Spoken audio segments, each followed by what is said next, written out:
Am I the asshole for leaking a notebook in which a person described everyone they slept with in detail? I, female 19, live in university halls. Our student village halls are houses with 5 people each one having a single room, with 4 other flatmates, one of whom is Sierra, also female 19. Each one of us have our own room, and we have a communal kitchen with kind of living room area inside the kitchen. It's exam season, and after that, we are done with our year and we're moving out. All year, Sierra has been a party girl. I'm not judging. It's totally normal to party in your first year, and legal drinking age here is 18 where I am. I would be lying if I said I didn't party. And she's been experimenting with a lot of her sexuality. Again, no judgment. But she's also been very vocal about having a notebook in which she writes down every one night stand or sexual encounter she had and how she was planning to make it into a book after she graduates. She told a lot of people that she writes down names, body details, and details of the encounter. Everyone pretty much ignores her when she's talking about it because we just find it cringy. Well, the other day I was home alone. Sierra left for her exam, and I went into the kitchen to grab myself a cup of coffee and noticed a notebook on the table. It looked like one of mine, and I was studying in the kitchen the night before, so I grabbed it thinking that I must have left it. Oh boy, was I wrong. Turns out it was Sierra's infamous sex notes notebook. It was a train wreck. I know I should have stopped reading, but I couldn't put it down. It was so much worse than anyone thought. It was details of every encounter with scores and disparaging comments about people she slept with. She was rating their bodies, commenting on their skills, smells, etc. Every single detail about the encounter, comparing them to others, etc. I took photos of every single page and left the notebook where it was, and I didn't mention it. I edited some photos, removed the names, and posted it anonymously to a Facebook group that we shared with some people. It blew up all over campus, and Sierra got a lot of hate for this. Well, she ended up figuring out who it was that leaked it, and she blew up at me, calling me a bunch of names, threatening me with legal action, etc. And she reported me for bullying to uni authorities. Now, in the aftermath of her figuring it out, I'm sitting here wondering if I was really the asshole for posting the photos of her notebook. So, am I the asshole for making it public?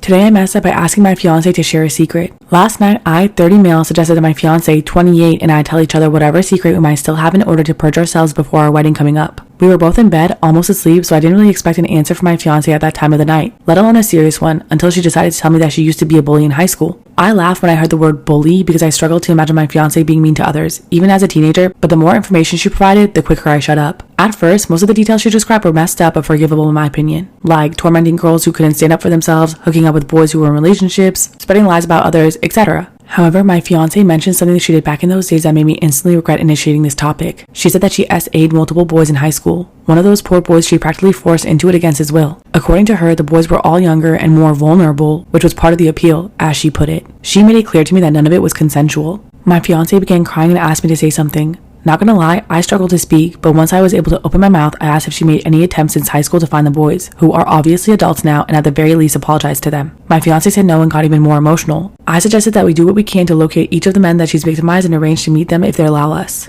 I made my fiance understand that I respect her courage and honesty, but I'm gonna need time to process what this means for our relationship going forward. She asked if I'm still gonna marry her, and I said I honestly don't know, which made her promise to go above and beyond to reach out to the victims and reconcile as soon as possible. I promised to be there every step of the way as long as she's not doing it to save our relationship. This morning, my fiance gave me the name of one of the boys that she SA'd. She asked me to give her some time to work up the courage to contact him. On one hand, I'm sympathetic towards my fiance, but on the other hand, I'm unable to see the monster that she had inside of her this whole time. I have no idea where we go from here.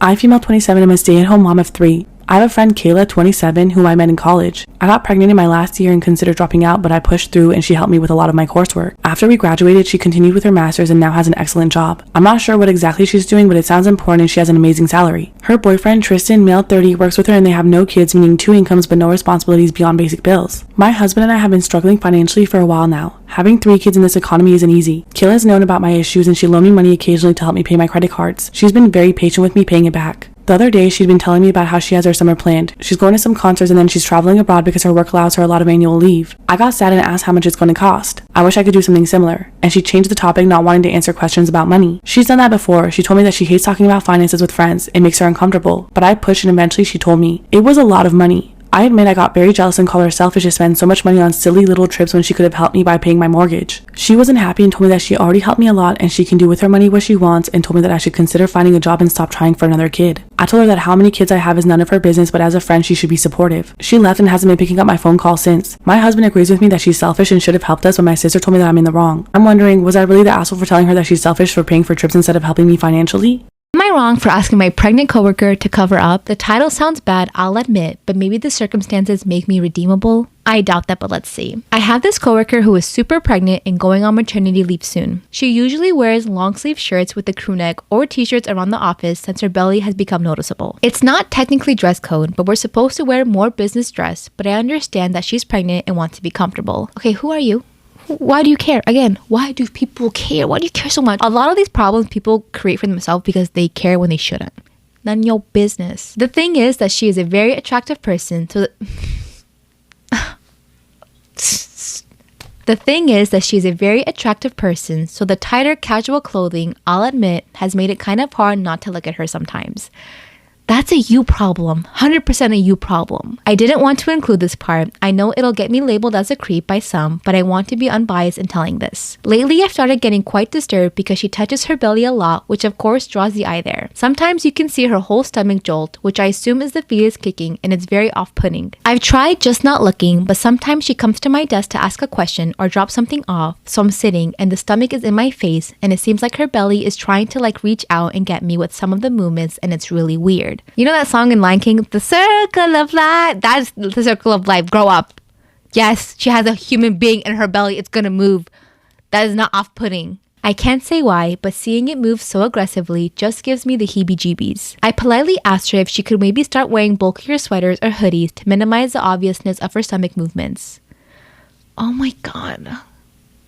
You dumbass. She seemed very put off, and another one of my coworkers, who I'm guessing she told, called me an asshole. So, am I one? Was this super over the line? I guess I feel like if it were me and my junk were twitching around, it would be an HR warning, so her body twitching around and drawing attention feels inappropriate as well. You did not just compare. You did not just make that comparison. You did not just compare your junk twitching to a life form in her belly twitching. One you can control, the other one you can't. Oh my god. Normally, women at our office also go on maternity leave much sooner, and I wonder if this is a reason why, and I don't know why she's still at the office this pregnant, so I just want to know if I'm really this huge asshole for not wanting to see this. Oh yeah. Someone needs to create me an asshole button. Like the Staples. That was easy, and you just click it and go, asshole, asshole, asshole. Yeah, for sure. What? Am I wrong for refusing to pay for my wife's cosmetic surgeries despite paying for my ex's while we were married? My wife and I, both 32, have been married 2 years now. My ex and I were married from 21 to 24. I paid for her cosmetic surgeries at 23 when I got a big sum of inheritance. We divorced because we fell out of love, and I met my now wife at 26. Dated her until I was 30 and then married her. My wife and I are planning on having our first and only child. I used most of my inheritance when I bought our home, and I put the rest towards an investment account that'll be our retirement money and part of the college fund for our kid, and towards an emergency account. We share finances, we both work, and we live comfortably. We are really planning for this child. My wife will take 3 years off to take care of the formative years of the baby, and I'll be the breadwinner. We will start trying next year because we want to save as much as we can for the baby's necessities. 2 days ago, she sat me down and said that she's been thinking about how having a baby might alter her body in ways she won't like. She says that she's putting all the risk into the pregnancy. Body alterations, childbirth, risk of dying, while I'll be putting none. So she wants to be compensated for it. She wants me to pay out of my own pocket, not our joint account, for a few surgeries, most likely lipo and a breast lift a year after the birth. This is in case her resultant body is something she dislikes, and she said that she wants to make a contract and everything to make sure I don't back out. She repeated herself that this surgery will only be in case her resultant body is not of her liking. This is weird.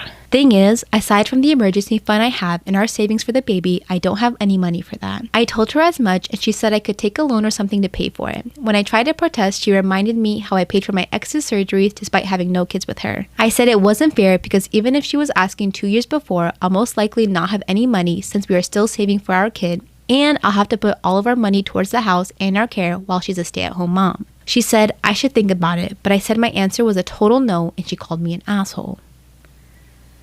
So, am I? Oh, honestly, I think you need to be reconsidering who the mother of your child is, because she's not even preggers yet, and she's already has this concern about her body and stuff, and I don't know, this just really gave me bad vibes. I don't think you're the asshole. This is just overall really weird. Am I the asshole for not covering my scars around my boyfriend's family?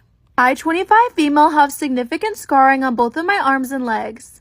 They're over a decade old, and I'm pretty used to covering them up for work and other situations. I no longer feel a sense of shame when wearing clothes that show them, and that's taken a lot of work on my end. My boyfriend of 10 months invited me to go with him to his family's cookout. I've met his parents before, and they never said anything about my scars, but there will be other family members. I wore shorts and a tank top, which was modest considering that it was over 95 degrees. His sister approached me talking about my scars and said that she doesn't want her kids to see all that. Am I the asshole for not covering my scars around my boyfriend's family? She said she didn't want her kids to see all that because they're quite young. She asked if I had anything to cover up with, and I told her I didn't because it was hot. She offered to let me borrow a shirt from her parents, and I said I'd rather leave if I'm offending everyone. She huffed and signaled my boyfriend, and he said I was fine and she was being ridiculous. She said her and her kids would leave if that was the case, which attracted the attention of their dad. He told them to let it go, and the whole thing was really embarrassing. We left early, and I asked him to drop me off at my place even though we had plans to watch a movie together.